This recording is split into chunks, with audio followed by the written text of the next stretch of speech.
Hello everyone, welcome to day 1 of June Do It Code Challenge, and today's question is maximum area of an island. In this question we are given a grid of m cross n and it holds two values 1 or 0. 1 signifies land, 0 signifies water. We need to tell the maximum area of an island that contains or the value 1 in it. Let's walk through one of this example. In this case we have an island with area 4. Here the area of the island is 5, the area of this island is 6, the area of this island is 5, the area of this island is 4, and the area of this island is 1. What is the maximum area across all these possible islands? It's 6 and highlighted in orange over here. So please keep a note of it. The answer becomes 6. Without much ado, let's look at the presentation that I have created for this. We have done similar questions in the past, and I'm attaching the complete playlist that we did in the past to solve such kind of questions. It's a simple question, guys, and I hope most of you will be able to solve it by yourself. Let's get started. And let me just take a pen. Maximum area of an island, lead code 695. So the approach that we generally follow in such kind of questions is the BFS or the DFS approach. I am attaching few of the BFS approaches that I have done in the past in the videos. So if you want to go for the BFS approach, please refer to those videos.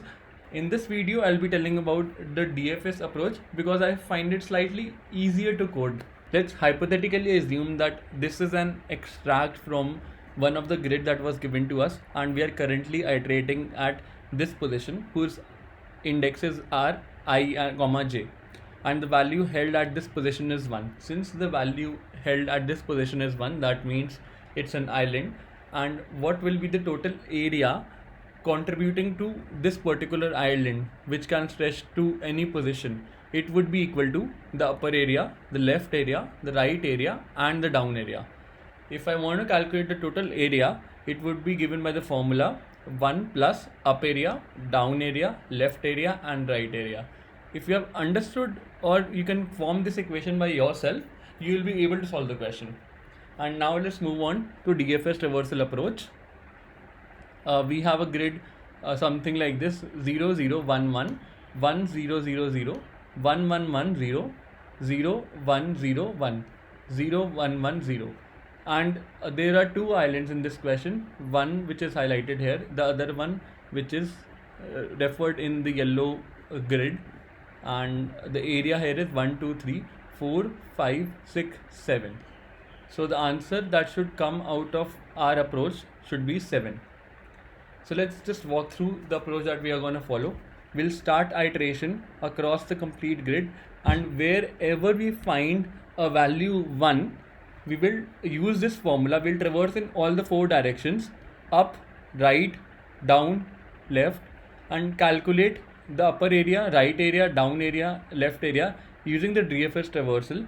And once we have that, we will add the total area corresponding to this particular grid, and that will give us one possible solution. So let's just try this up. First, the value is 0, we'll ignore it. The value is 0, we'll ignore it. Next, we have value is as 1. So we will start the DFS iteration, and you will go in the right direction, in the bottom direction, in the left direction, and in the up direction. Since in the up direction you have already breached the boundary, the value returned should be 0. In the right direction, we will continue the same process. The value is 1, and again we will go in all the possible 4 directions. The up direction will give you 0 because you have already reached the boundary. The right direction will give you 0 because you have already crossed the boundary. The bottom direction will give you 0 because the value held at this position is 0. And the left direction will may lead to a looping kind of structure, because from this position you came to this, and from this position you are again going back to this position. Now comes the question, how can we avoid such loop cases?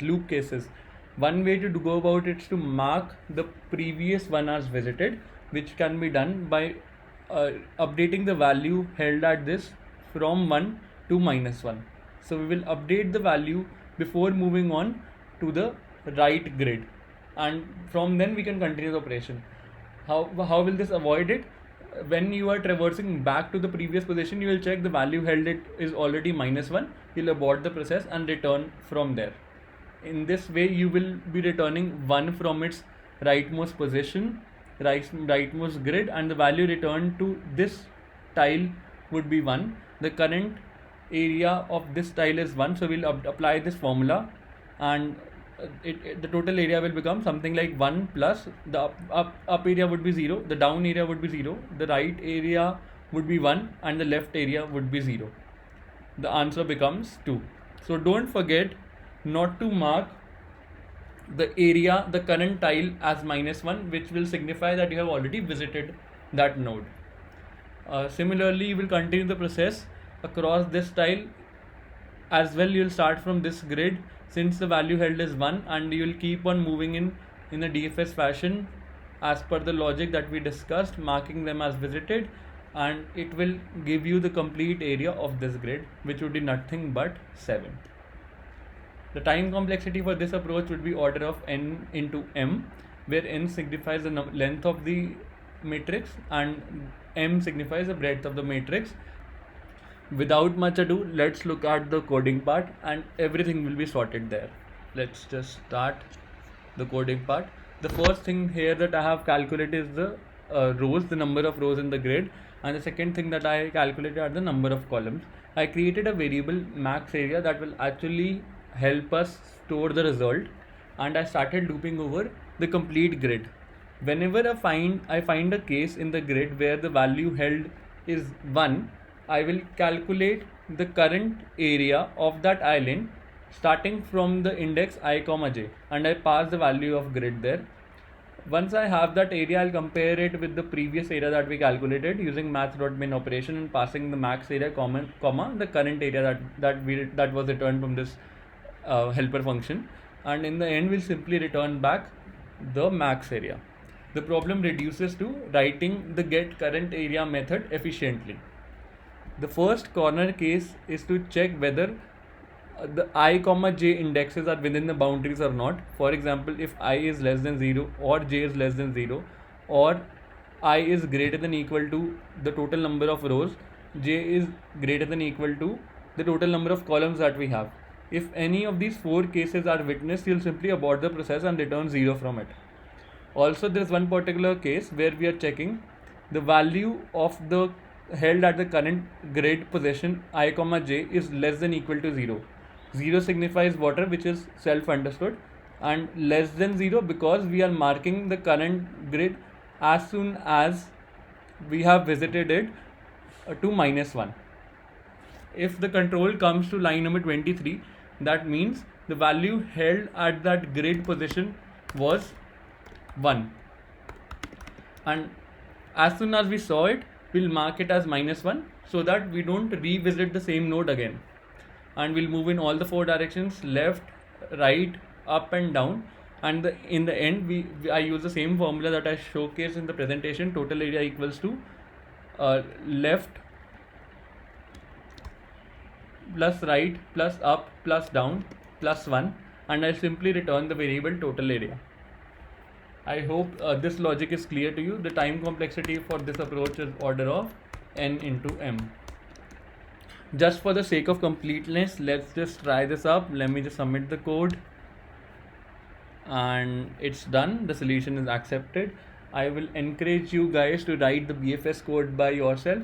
Please go and view the previous BFS videos if you have any confusion, and do let me know if you have any doubts with respect to that. Thanks for watching it. Hope you enjoyed it. If you did, please don't forget to like, share and subscribe to the channel. Have a great day ahead and stay tuned for more videos.